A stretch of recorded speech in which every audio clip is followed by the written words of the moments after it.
I truly don't understand how people can walk around with dry lips. I mean, some days I do. All those little broken pieces can come back together and you can be recreated into something strong and something greater. Like heart surgery or something. Like, I was just like, I'm heartbroken. I was like, Know that I'm cheering you on. There's so many people that you don't know of that are as well. And you're such an inspiration to us all. if he says, I'm like, okay, bye. But, Like, I put those in my pocket and then I go back to them later and I was like, he told me how it's so pretty. Like,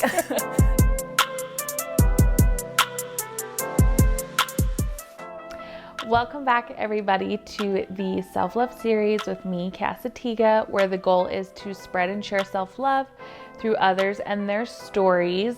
We're finally back for another episode, about a year off. And this first episode I am super excited about because she is my girl crush and my favorite person to follow on Instagram. She's so inspiring. She's helped me the last several months with my own self-love journey because it never ends. She's super motivating. She's knowledgeable in how to better love yourself and has great tools to do that through her Brittainy Quinn monthly challenge. And that is Brittainy Moala. Today she is going to be on our episode talking about better body love, her relationship with body image, how it affected her relationships in her life, and how she overcame that or continues to work on overcoming that and her negative self-thoughts to be where she is now, and more details about her program. So I'm excited and I hope that you love this episode as much as I do.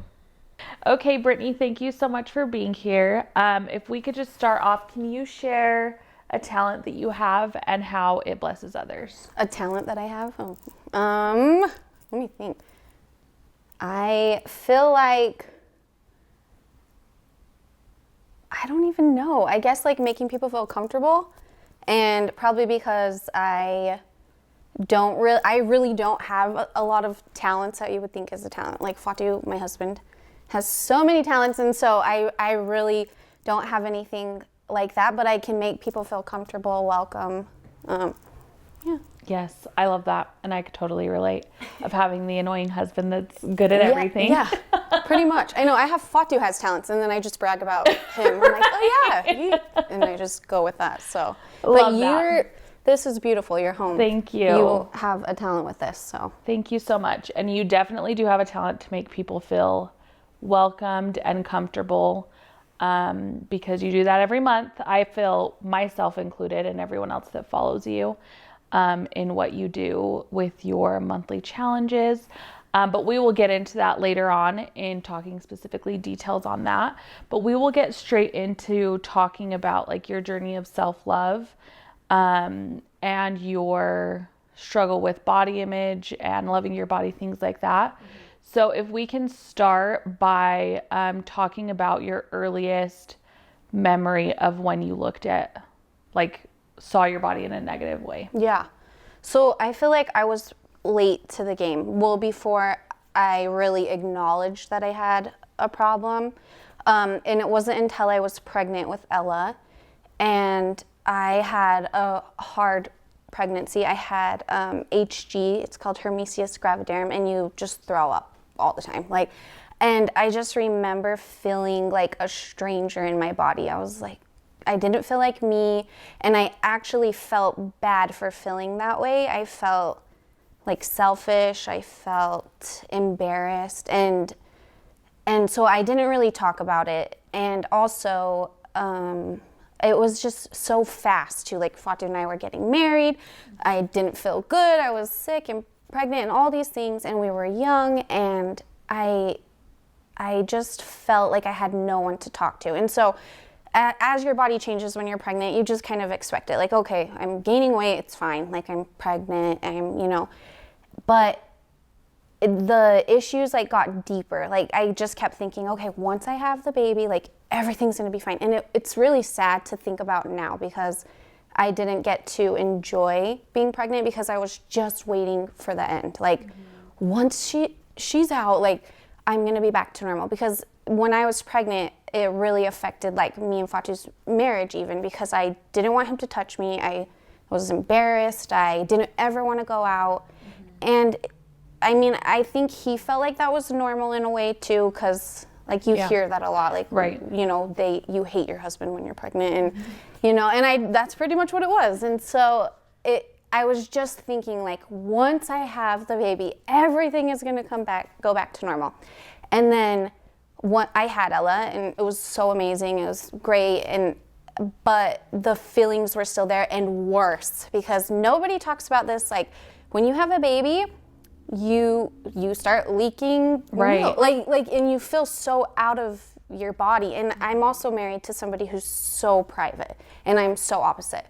And so he didn't talk about it with me. Like, I think he thought that was being respectful, or, you know, but for me, it was like, oh, he doesn't like me. Right. Like, he's embarrassed of me. He doesn't even, like, I don't even think saw me breastfeed. Like, that's how, like, that's how private he was about it. Like, he's so private about everything. And so I felt even worse, but we never talked. Also, like, to rewind, I guess, we were really struggling. Like, our first year of marriage was so hard. And I think it was because I was so sick. He didn't really know how to help me. And so, like, on top of, like, us kind of being super distant, that also played into my story that I, like, told myself, like, okay, he's not attracted to me anymore. I knew it. I gained weight. Like, my body looked so different, and all of these things played into it. And then the day that we brought Ella home, like, the day I went running. Oh my God. Like, I had the diaper on and all. And I'm like, oh, like triple broad, went running. And Fatu didn't, like, think that was weird either. He's like, okay, so you have to run, you know? And so, and I knew on that run, like, this isn't normal. Like, something is wrong. But it didn't matter. Like, all that mattered was that I would get back to being my normal self. And I thought that meant weight. Like, once I get back to this number, like, everything's gonna be fine. And even at this time, like, now I know so many other things that played into, like, why I had such bad body image, because it's really not about your body. Like, not even at all. And that's all that consumed me was my body. Right. And so I basically, over those months, I pretty much just punished myself with exercise. Like, I probably was working out, like, 3 times a day, like, and just hating myself, like, looking in the mirror, crying. And it's funny because I think you feel at that time like, wow, I am such a vain person, or I am, like, that's all that matters is, like, how I look. But it wasn't that. It was like, my husband doesn't talk to me. Like, we don't talk at all, you know? And it's because I look this way, which was not the case. And I don't feel like I'm a good mom because I resent that I look this way now. Right.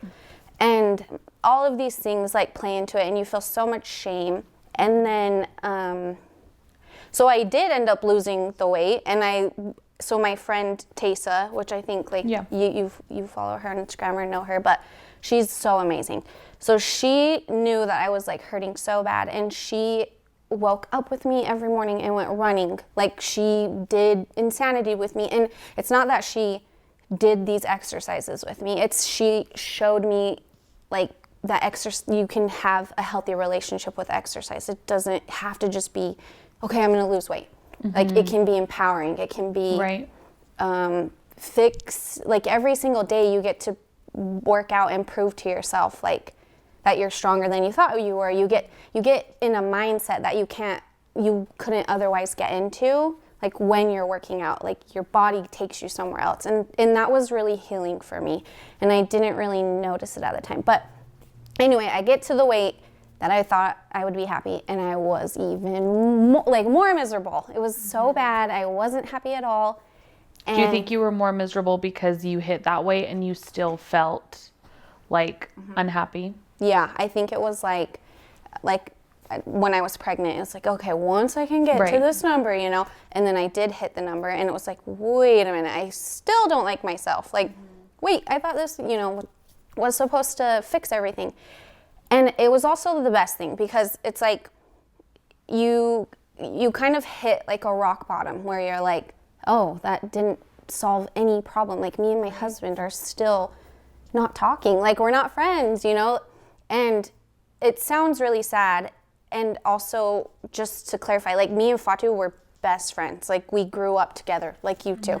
Like, you grow with that person, you know that person. And so it's not like we just got married and had this like horrible marriage, you know, and we were never meant for each other. Yeah. Like, that was my best friend, and I couldn't even tell him like what was going on. And I think, so I actually asked Fatu, because I'm like, what did you think like during that time? Like, what? And he thought that I didn't like him. He was like, I just thought that you weren't attracted to me, and like it was done. And he's like, and you hear when you get married, like your wife stops liking you. I mean, you know, in the movies or whatever. Right. And so he was just like, I thought that was just how it was going to be. And to get even more personal, because I know doing my challenges, so many women reach out, and I thought I was the only one experiencing this. Like, I wasn't intimate with my husband at all. Like, it was a no-go. If you even try, like, I will, like, because it was so painful, like, mentally. Right. And I kept thinking that once I hit this number, or once I hit this, like, then I can show him, like, hi, I'm back, like, it's okay, everything was fine, like that, which is crazy. Right. Do you feel like, because from what I am hearing you say, kind of backtracking a little bit, I feel like one of the moments that kind of went off of you realizing it wasn't normal is when you mentioned you went and worked out the same day that you got home from the hospital, or you went running. So was it your body that told you, that you felt like told you that it wasn't like right or normal, or was it your mind telling you that? It was totally my mind, because normally when you come home after having a baby, you want to play with your, like, be with your child. And I never had problems bonding with her or anything like that. I definitely know I had postpartum depression, but I didn't know that I had that at that time. I didn't know that was really a thing even. Right. But yeah, I definitely knew in my mind, like, what's wrong with me? Like, why is this so important to me? Right. And now I think I can put a little bit more together is when I was really little, like, I had experiences where my body was used for things at the age of 6. And it's not that, but it just taught me, like, oh, this is your value. Like, this is what people like about you or expect about you. It's what you have to offer. Yeah, what you have to offer. And it's not, I mean, it's crazy, because I know so many different women who have experienced that react in totally different ways, like so many different ways. And I just think that was such an important thing to me. And even the fact of just being intimate with somebody, like, Fatu is the only person I've ever been intimate with. And like, that right there, just like allowing somebody that part of me, because it's so scary, right? Almost. And then that being affected in our marriage, it was like horrible for me, because I felt like, well, now what am I good for you? Even though he never contributed to that or ever said anything, it's just like the story that I made up in my head. Right. And I totally get that. So I knew there was something deeper that day, and I don't, you know, I'm still learning every single day. Right. Like, oh, you know, but I think postpartum played into it. I think just so many things, like self-worth issues that were even there when I was, before I got married, you know. Right. So do you, as far as like you talked about how intimacy was affected, did that only take place in your marriage once you got pregnant? Like, is that when that started, of you saying there was like no intimacy? Did that start once your body image changed through getting pregnant? Was it from that point? Yes. So it definitely stopped. Like it never really bothered me before that. And I mean, I think that, so sex was always a shameful thing, even taught as a little girl. Like this is shameful. Like what happened to you is still shameful now that you're with the person you love, because I'm LDS, and like I just felt so much shame all the time. But and then when we get married, it's still shameful, as far as like it was hard to get out of that mindset. Like, oh, now it's okay. Like this is okay now, but now I hate my body. Like this sucks. Right. But we The had shame changed to something else. It like totally changed. But then at the same time, it was like, this is so important for our relationship, and it like you should be doing this and enjoying this, and but I still had so many things to work through, even from a little kid. Yeah, right. And I feel like, because what I mean by like the shame changed, it's interesting. I never thought of it until you just said it. Is it went from you growing up feeling shameful about what happened to you, and then it changed after your body image changed, to not feeling worthy to give what you felt your body only offered to your husband, to then feeling like you weren't good enough to even give him that. Totally. And I think that's so sad. And I think in so many ways, I feel like a lot of women, probably majority of women, feel that and experience that at some time, because I feel like even myself, like not having got pregnant or being like a mom yet, I feel that same way too, of being like with Muka so long, similar to like you and Fatu, and then being so different from your high school body, you know, what you had when you first met. Yes. And finding yourself feeling like shameful and like you're not good enough for like your spouse, that you feel their body doesn't have like the issues that yours does. So I totally get that. And what do you feel like then changed that? Like what helped to improve your relationship to kind of get better from where it was? Like how did we, because so it was really bad where I was like ready to be done. Yeah. And so I was like, and also too, I blamed everything on him. Like, he doesn't understand what I'm going through, like why, you know, and like if he could only see, or if he could fix this or whatever. Like I didn't really take any blame for what was happening. And so it's just like the same thing, like you hit a rock bottom where you're just like, it's either we're fixing this or we're not. Right.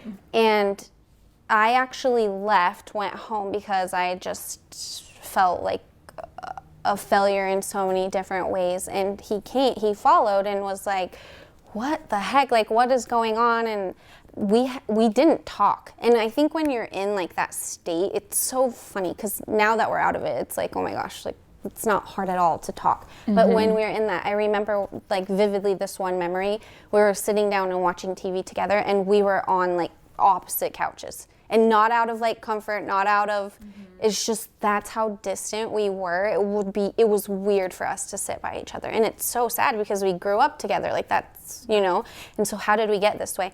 And I guess like what changed it is I knew it was either we were gonna get divorced or and he was not gonna let that happen. So somebody had to step up out of us and be like, nope, this is not happening. We're not getting divorced. Like, I love you, you love me, let's try to fix this. But then it's not that you just, okay, we're gonna stay together, let's fix it. We have to fix all these issues. And I had to basically just be the hero, you know, that, like as dumb as that sounds, that I needed from him, and start taking responsibility too. Like, I believe the way to change your life is being accountable. Like, you can't change anything unless you're willing to figure out what part you played. And it's scary, because it's like, it's hard to look at all of these things that you've created in your life and be like, dang, I did that. Like, it's scary, but then it's the most freeing feeling, because you're like, if I did that, I can fix it. Like, I know that I can fix this. And so, I don't know, I'm very, what's the word? I share too much. So, but here's a little, this is really what changed it is I decided I am going to feel okay in this body. Like, that's it. I can't do it. Like, we have to move on. And so I like had Taysa, my friend, keep Fatu out. And I did the scariest thing to me at that time would be for him to see me, like all of me. And he came home and I surprised him and it was horrible. And this is another thing that I want women to know is it's not like this magic fix. Like, we were intimate and it was amazing. Right. And it was horrible. Like, we both were like, that was the worst. Like, I never want to do that again. I'm like, yes, me neither. Like, that was so bad. But it's like, you have to push through that time. And to be honest, like, we had been intimate for a while at that point. And so you're going to go through different phases in your life. And so just accepting that, like, it's okay if there's problems too. Like, I felt so embarrassed that, like, oh my gosh, why our relationship is the only relationship ever that has had these problems. Like, nobody else has these problems. When no, so many people have these problems. But the only way that you're going to fix it is if you take action. Like, you have to change something. And so we had to work through those issues as uncomfortable as they were. And then also we reached out to our bishop, and at that time we had the best bishop ever, the bishop that married us. And it was embarrassing going and being like, hey, like, this is the issue in our relationship. Like, how do we fix this? And he said for us to hold hands every night and pray together. Sounds so easy, but at the time, holding Fatu's hand even was so scary. Like, I felt so uncomfortable even holding his hand, but we did it every single night, and we still do that. And it's the best thing ever. Like, it feels so normal, of course, to hold your spouse's hand, but at the time it didn't. What do you think it was about it that made you uncomfortable? I think just truly I didn't feel worthy for him, like you were saying. I felt like he was embarrassed of me, and like, too, as you said, and I don't know if you meant it in this way, but like, their bodies don't change. Right. That's what I meant. Yeah, they don't change at all. And you're like, dang it, like, what? And like, just the other day, my kids are jerks too. Like, I have to still work through this. Have you guys, the show Click? Have you seen Click? With, what's Adam his name? Sandler. Yeah. And like, he gains all this weight in the end of the show, and it's funny. And he like flips his belly like up and down, he loses the weight. And my kid was like, that's your stomach, Mom. I'm like, I hate you. Like, really? And so just knowing, like, Fatu has a 6-pack and like looks like so gorgeous to, you know, and then here I am with the Click tummy and like having to feel good. And like you said too, we're like constantly in like chasing this high school body that we had that's like, why are we even, you know, like, that's not going to be us no matter what. Even if you have kids, if you don't, like, our bodies are always changing no matter what. And so, yeah, I just think, like, stepping out of that, your shame, sharing your shame. Like, I was so ashamed that, like you said, I couldn't fulfill that duty, you know. And once I shared that shame, like, hey, this is scary for me. Everything changed. Like, I feel like that's the biggest thing, almost of like a big first step, you could say, is realizing it and then like speaking it out loud. Because I feel like it's crazy that even having this conversation, because it's recent conversations we've had, to where when I've spoken it out loud, like letting him know the thoughts that I was having and how I thought, I realized, okay, you just said it's what you think. And what your assumptions were, and those have no like no truth in what he really thinks. He's never said that. He's never acted that way. But I just assumed in my mind, because he doesn't have an issue with his body, or because his body is always the same and he's in shape, he has to think something about like mine, you know? And so I feel like once we like you said, speak it and bring it up and talk about it, we then can realize like what things are just rooted in our negative thinking patterns. And it all just stems from our own mind. It's like not truth. Yes. It's just what you've taught yourself to believe that. Do you think, like, why do you think women do that? Like, why are we, because like you just said, it's nothing that he even said. He never did. And same for me. It was nothing that is, is it just like we're not sharing it enough? Like, hey, that this is okay? Or I don't know, because I'm like you to where I'm an oversharer, and Muka knows that. There's sometimes and some details that he is like unnecessary to share. Right.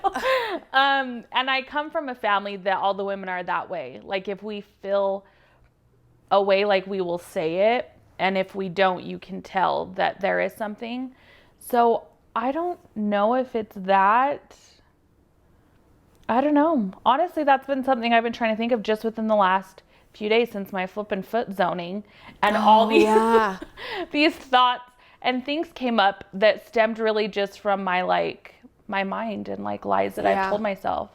What do you think it comes from? There's this story. Do you know who Brittainy Brown is? Yeah. Oh, I love her. So she told this story about her and her husband.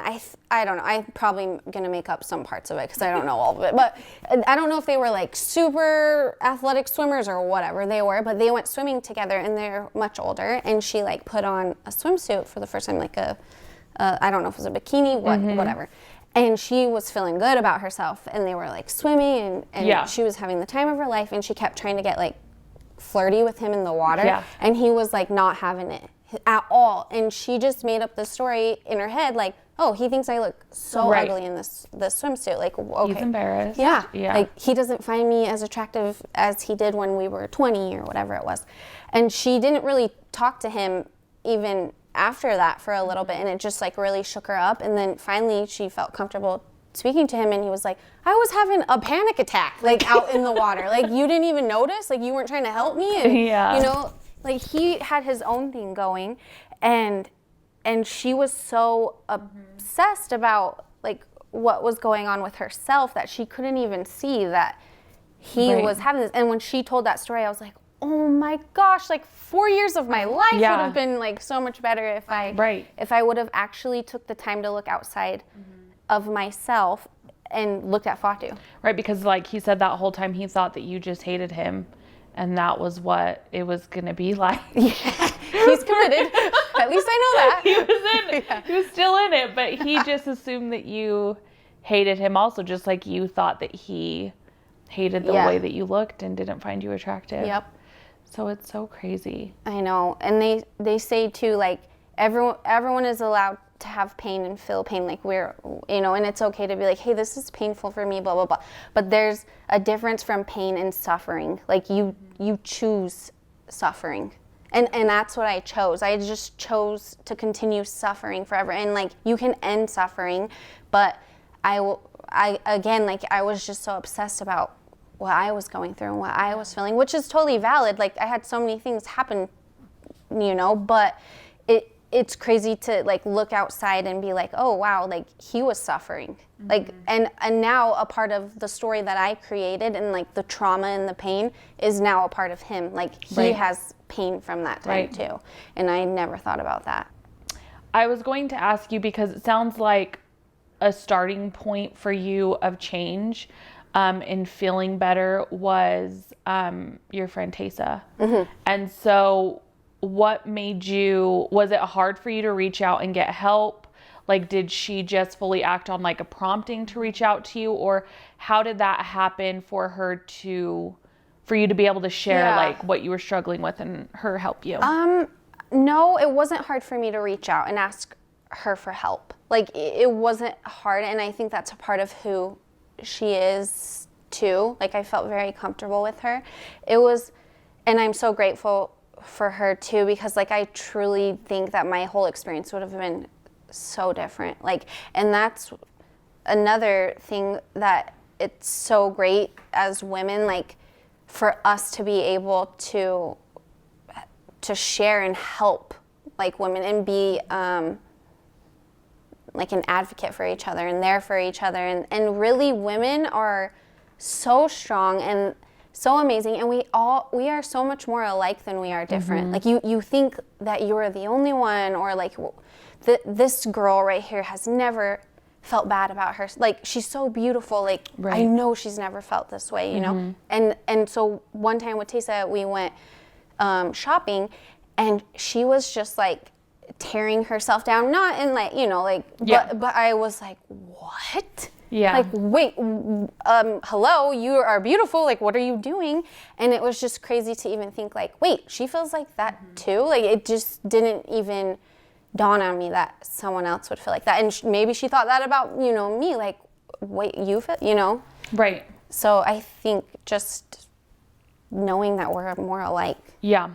That reminded me, and takes me back to what I forgot I was going to say, was that's something that I truly have like come to like really believe, is that self-love, if everyone truly like possessed and practiced it, would like solve all the issues in the world. Like it definitely, the lack of self-love affects all other relationships in your life. So true. And then when you find it, I feel like the empathy that you get from realizing the struggles that you've had with yourself and trying to work on and overcome those, it then allows you to be less judgmental, less shameful to others. And then you're able to open yourself up, like you said with you and Tessa, to realize we're more alike than we would maybe realize had we thought with like previous mindsets of like judging the book by its cover, things like that. So I think that that's something that the more and more I talk to people, I feel that that's so true, because what you're struggling with and feeling right now that's negative, it is not going to only stay in you. Like that negative feeling is then going to affect all those around you. So that's why it's so important to figure it out and put in the hard work to start feeling better. That is so true, that it doesn't just affect you. So if you don't mind for us backtracking a little bit, it came up in my mind to think about, because when you talked about like between the age of 6, when that happened to you, and then up until getting pregnant and like that manifesting again, that struggle, do you feel like overall, like growing up and things like that, did you kind of just always stay the same way? Were you active always to where you always felt confident in your body? Yeah, I think like I was saying, I started late in the game as far as body image. I was always active, like danced or you know, played sports and things like that. But what I thought was body confidence really wasn't. Like I was confident in my body. Yes. And that is it. Like I had no like confidence of my whole self. Like I didn't really think I offered much else, which is also funny because of what happened when I was 6. I was extremely guarded with that too, like with relationships. I didn't like physical touch or anything like that, but I knew that this is what offered value. And honestly, I didn't even think it was just me. I thought it was women, like girls, like, we're supposed to look this way, or we have to be like this, otherwise what value are we? Which is really sad and awful. And also I come from a family that has had sexual abuse from generations to generations, like, and so I just think breaking that cycle too of like, and my mom was awesome about talking about it, like, but yes, I didn't have bad body image what I thought was, you know, but now I'm like, oh girl, you needed some help back then. But that whole too. time it was planted in your mind that your value was based on your looks. Yeah. And it wasn't that I was like happy with even, you know, I had just like every other girl, like, oh, I wish I could change this, but it wasn't like what it was consuming my life, and it wasn't hurting my life negatively. I thought like it was when I got married. Yes. I feel the same. That's how mine was all growing up too. I felt that, I mean, I always had like little mini insecurities, but I definitely realized, obviously after like gaining weight and things like that, that I base like my happiness of living a happier life Yes. of being like skinny and thin and putting like my value and my worth in my looks as far as my body goes. Yep. So I can definitely relate in that. So how did you, it started kind of like with Taysa and her helping you with like working out, Yeah. things like that. How did it continue, to be where you are now of being able to love yourself and your body? Took a lot of years. So that's one thing too. It's not like it just changed. You know, it took a really long time, and it's like a never-ending battle. But so once me and Fatu finally decided, like, hey, this is what's going on, you know, we were able to at least kind of support each other and like, this is what I need, and you need this too. And that helped so much. But he knew like I was struggling, and then I had Shia, and it was better, but still, like, to be honest, like, I have really hard pregnancies, but like, I've never actually talked about this, but I'm afraid to get pregnant again because I don't want to go back like to that mindset, which is so sad. Like, and that's something that I'm working on like currently. So that's why I say it's never ending. Right. But just so I found exercise at the end of the day, and it was, so for me, I'm not somebody that's like, okay, I'm gonna say it and I'm gonna like look in the mirror, which I do think is helpful. I think that is so helpful, but there has to be some action. Like, self-love, you that is putting, you have to put that into action. And so for me, like, exercising in a healthy way and realizing, oh, like, it doesn't have to look like I see on Insanity, like Shaun T, even though I want, you know, like, it can be whatever. It can be running. And so for me, running is like my therapy. It's like moving meditation. That's what people call it. And I would just get lost in running. Like, and I felt good. I felt powerful, and it was crazy. Once I took out the expectation of exercise, like, okay, I'm exercising to hit this weight. And I decided I'm exercising to feel good and powerful, and because I told myself I was going to do this, because I need to start repairing this divide that I stopped trusting myself, because it was like every time I started to exercise, I'd quit, or if I got to the goal that I wanted, I wasn't happy. And so it was like, no, I need to start like fixing this relationship within myself. And so every single day exercising and proving to myself that like I'm powerful, my mind started switching, and it was crazy. I felt good. Like, I felt confident, and it was 2 weeks, you know? And it wasn't because I was looking in the mirror and being like, oh, my stomach is getting, you know. No, it was that I'm like, dang, I showed up every single day, and I went running. Maybe some days it was 10 minutes, and maybe some days it was an hour. But like, I did it. And so I think just doing that and evolving from there.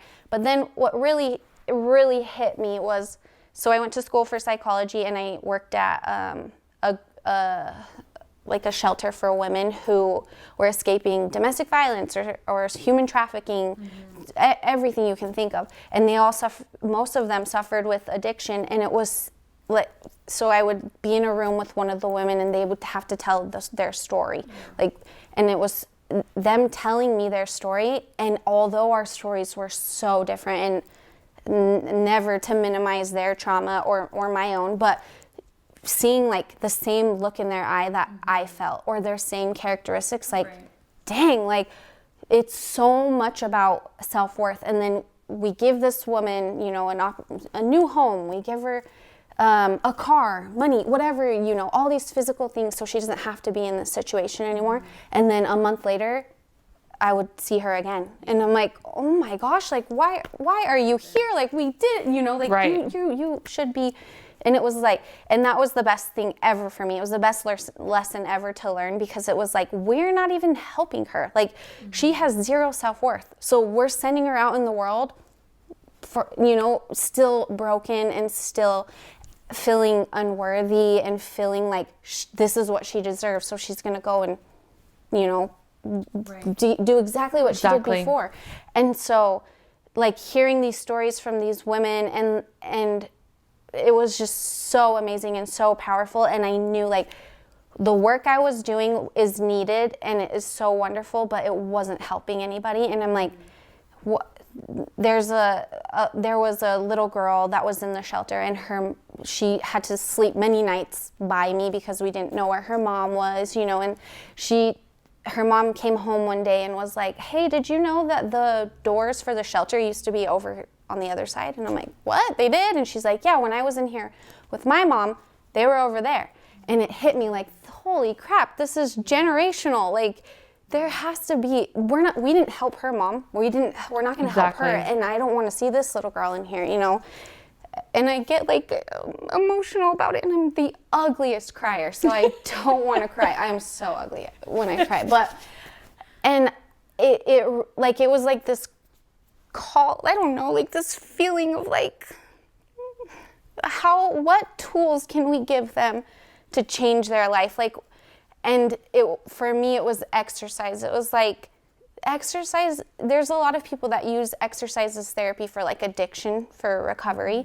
And I'm like, all of these women too, this is the other thing, they were all sexually abused in some way. Like every single one of them. And that to me is like such a complex trauma of trying to like, it's just trauma on top of trauma. And so letting them take their body back, letting them be in control of their body and being powerful in their body. And like trauma is not just psychological, it's physical too. And like getting to choose like how I move my body and feel strong is so empowering. And I was able to train a victim of so many different things. And it was just so incredible to like see the changes in her from just all of the tools that exercise gives you. Like exercise to me is not like that's what fixed everything. It's a tool. And becoming like self-aware, journaling, like just being more, oh man, I don't even know the word, but just being okay with your thoughts and yourself, and it's just so empowering. And so that's really what changed, because I get to heal every single day, like by seeing these women and hearing their stories. And so then I finally decided to leave my job, plus we're moving, and do what I do now full time. But it's just like the best thing, because you can physically see them change, and you're giving them lasting tools. Like if I could go back and talk to that little girl and tell her like, hey, you were powerful. Like you moving your body and you being strong physically, you can be strong mentally. And like just teaching her that, because their exercise helps you gain so much self-worth. Yeah. Not aside from, oh, I'm gonna lose weight. Like it has, like I just wish that we could take that whole narrative out. Exactly. And so that was a really long explanation. That was perfect. So how has everything that you said, along with where you are now, how has that, I guess, shaped how you mother your daughters? For me, I feel like, for them, as far as like what we've talked about, the like huge importance of knowing your like worth. Yeah.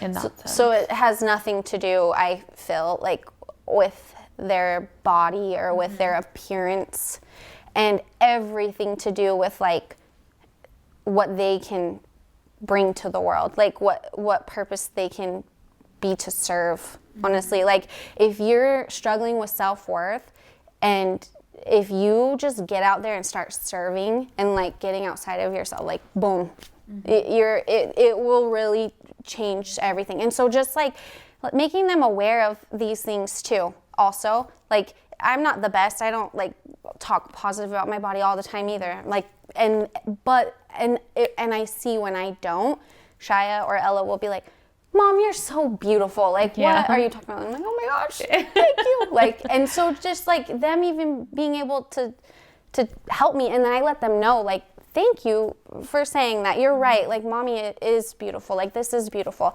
And so are you. And letting them know that beauty isn't because you look pretty. Like, beauty is because, dang, Ella, you're out there playing with the boys, like, in basketball. Like, that is so cool. That is so strong. You are so beautiful. Like, and letting them know that there's so much more to offer. And their dad is, like, a great, you know, like, the way he treats me, letting them see that. So. Yeah. That's awesome. So what would you say would be, based on your like self-love journey, what action would you suggest then, kind of based on everything that you said, that anyone that's watching can apply to help them better love their bodies? So I would say just start where you are right now. Like, you don't have to go out and like buy all this equipment, or you don't, you need to change something. Like, if you don't like the way you feel or look, like, a lot of how the way you feel is going to change your entire life. So if you're not feeling good and you're feeling in a slump, like, for real, exercise is such a great tool, because it's going to help your mindset and make you feel better. And so, but then I know exercise is super intimidating to people. They're like, oh my gosh, I don't want to go exercise and like go to the gym and do all this stuff. Like, I don't either, like, half the time. And so it's like, just start where you are. Like, if you have 6 kids at home and you're on a budget and you feel like, oh, I can't go eat healthy and I can't exercise, have your kids do something with you, you know, like, all get in together in the room and just do some jumping jacks. Exercise does not have to be a structured thing either. It can be whatever you want. If that's, for me, with Ella and Shia, all I did was go running with them for like 2 months straight. And sometimes my run was great and sometimes it sucked because they were there. But it's just getting into the habit of doing something, and you will see how quickly your mindset will shift. Right. And same with eating healthy too. I think you need to fuel your body with you know, things good that make you foods feel good. that you feel good. That doesn't mean you can't have other things either, but like, you can go and grab some bananas and eggs, and you know, I have so many women that ask me like, well, I can't afford to eat healthy, but it's like, you can eat the same way that you're eating too. It's just, I don't even know. Like, it doesn't have to be the way that the industry and the media put it out. Yeah. Like, it is whatever feels good to you. Right. And I think that that's along with like their first step of starting where you're at and like starting with exercise and what's comfortable. I think the focus should be start where you're at in doing and focusing on what feels good, not what's going to make you think you're going to look good. I think shifting it to like more so being focused on feelings than focused on like your image. And then taking that thought along with what you said of like focusing then on food that makes you feel better and focusing on movement that makes you feel better. Because I'm someone where exercise is not natural or enjoyable or fun for me. Yeah. It very much has to be a checklist in my planner for me to feel motivated to want to check that box. But that's been the great thing with what you do now, which I'll have you talk a little bit about now, is in your program, it was something that I don't have to go to the gym to do it and feel intimidated or let my negative thoughts like get to me before I've even started that exercise with everyone else around me at the gym. I could do it at home. I could wear whatever I want while I'm doing that workout. And they are not super long workouts. I mean, they are hard. The first day that I did it, I was like, why don't I look like Brittainy? Like, no, I feel like I am struggling hardcore, and she is just pumping through those. But then I had to remind myself, okay, you're not here to look like Brittainy. You're just here to feel better and to do better than you were doing just like yesterday, to be healthier. And so I love that about your program. So if you want to share a little bit about how that came to be of you doing it, and then just details of what your program entails every month. Yeah. I think like going off like what you said is a lot of the times too, we join these people's programs because we're like, oh, I want to look like so-and-so or look like that. But two, like the videos that we show or other girls show, like, so I've talked about it more, but I will have Fatu, I have talked about this on my challenges, and it took me a really long time to talk about this, but I will have him refilm something if I don't like, oh, my stomach slipped out, like redo it, and he gets pissed at me. He'll be like, for real, you're such a hypocrite. Like you're not, I'm not filming it. I'm like, please, like crying. And it's like, no, so much of what even I put out there, whoever you're following, you know, it is not even real. Right. Like if I came and worked out with you in here and I was wearing a sports bra, my belly would probably hit you in the face. Like it, you know, like so I think what did you even ask? No, you're fine. I know. I start thinking of what you're saying and I think of other things. Oh, no, I don't remember. Do you remember Can you what we were saying? So obviously, like, you were moving, and so you were going to have to be leaving your job. Oh, okay. So how did everything? Yeah. No, And did you deal with self-doubt and thinking that you could even have like authority to tell someone how they should or? Yes. No. So I started in my garage actually, and me and Fatu both made the decision to move in with my parents. So we finally bought a house, and it was like, we're not doing what we want to do, but we can't do what we want to do because of this house. Like we have to, you know, pay for this and every month. And so it was a hard choice, but we decided to move into my parents' house, and they are so great. And my dad cleared out the whole garage because I was like, I want to be a fitness trainer. And he's like, are you sure? Like, you went to school, you could still do that? Yeah. And even my little sister, Maddie, was like, oh, I knew you were going to fail. I just didn't want to hurt your feelings, so I did it with you, all these things. But luckily, girls came, and it was so awesome. They came, they trained, it was so much fun. And it was incredible because it was shifting their mindset the same way that I had shifted it earlier, like that it's not about weight loss, it's about behavior changes. Like let's change your behavior about how you feel about exercise too. Like if you don't like to exercise, what do you like to do? Do you like to dance, run, like, and so they would get to pick what they got to do at home, but then COVID hit and it was like, oh, I guess I'm done. You know, like no one's gonna come train and blah, blah, blah. So I just started this challenge and I was so scared. Like, I'm gonna look so stupid, like posting my little videos.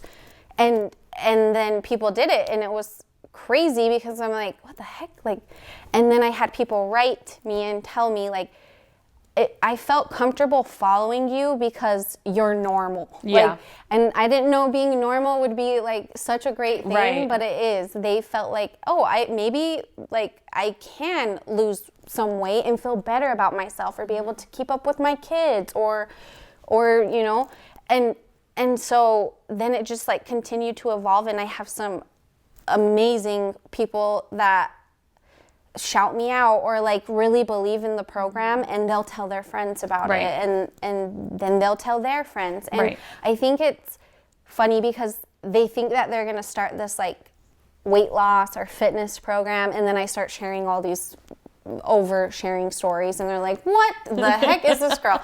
And then they start coming to me and writing me and being like, hey, like this was the first time that I was intimate with my husband in a year, and he thanks you so much, and like I'm signing up for your program next month, you know? Right. It became about so many other things, or it became like, hey, me and my husband like hadn't talked for so long, and now he's exercising with me, or a girl had wrote me and said that I started bawling my eyes out in the middle of my exercise because I looked over and my kids were doing it with me and I hadn't even asked them.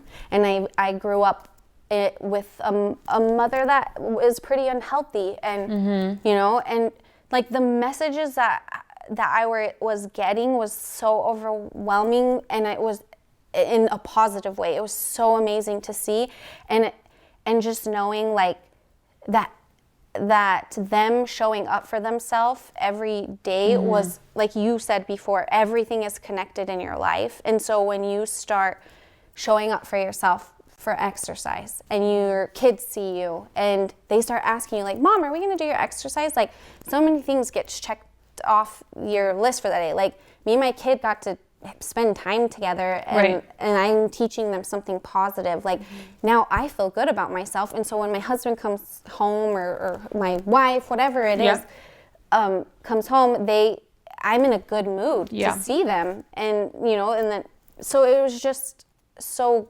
cool to see how it all worked out and how people were actually coming back. And yes, it was so much self-doubt, but. Yeah, I love that. And then just tell people that aren't familiar with your program what it includes and how they're able to join it if they would want to. So it's all done on Instagram, which and it's on a private Instagram page. What you would get is you get workouts 5 days a week, a meal plan, a grocery list, recipe guide. You'll get like a body image guide, and we focus so much on mental health. That's our number one focus. And then also it's not just me. Like I have mentors that are there that have their own stories and that share what they're going through. And then we also have like life coaches that come do a takeover, and then we have nutritionists. We have so many different things that exercise is a huge part of it. That's what it is, but it's a tool for you to start looking at every other part of your life. Right. So. And then how much is it? It's $35, and I have a website. Finally, no more. Oh gosh, all of that was rough. But it's just Brittainy.Quinn.com, and you can sign up there. And I start a challenge every month. Yeah, so people don't join like mid-month or anything. You start at the beginning of every month. Yes, so I do start at the beginning. I've had people join like halfway through, and that's totally fine. But yeah, if you're like you can just wait for the next month and jump on. So you will have one coming up for March, so they can go to your website. And what is it? We'll include it in the bio. It's just BrittaanyQuinn.com. Okay, awesome. And again, $35, right? $35, yep. It is the best. I've done hers for, I think, 4 or 5 months so far, and it is life-changing. What you do is so amazing, and I'm so grateful. It's definitely something that, I mean, I still haven't fixed or changed my unhealthy patterns. They're not fully like a habit for me to do on my own yet, but it's something that without fail, anytime I have paid the money, I get the value like exceeds what I even pay of how I feel with every different part of what you offer. And I'm just so grateful for you, and I love what you do, and I know it helps so many people. So I'm grateful that you were brave and you ignored the doubts that you had of being able to do it, and that you've done it, because I know there's so many besides just me. So thank you. And I'm grateful for you. Thank you. And I know that it will help somebody else that hasn't heard about it yet and will watch this. So thank you so much for being here and for being you. I appreciate it.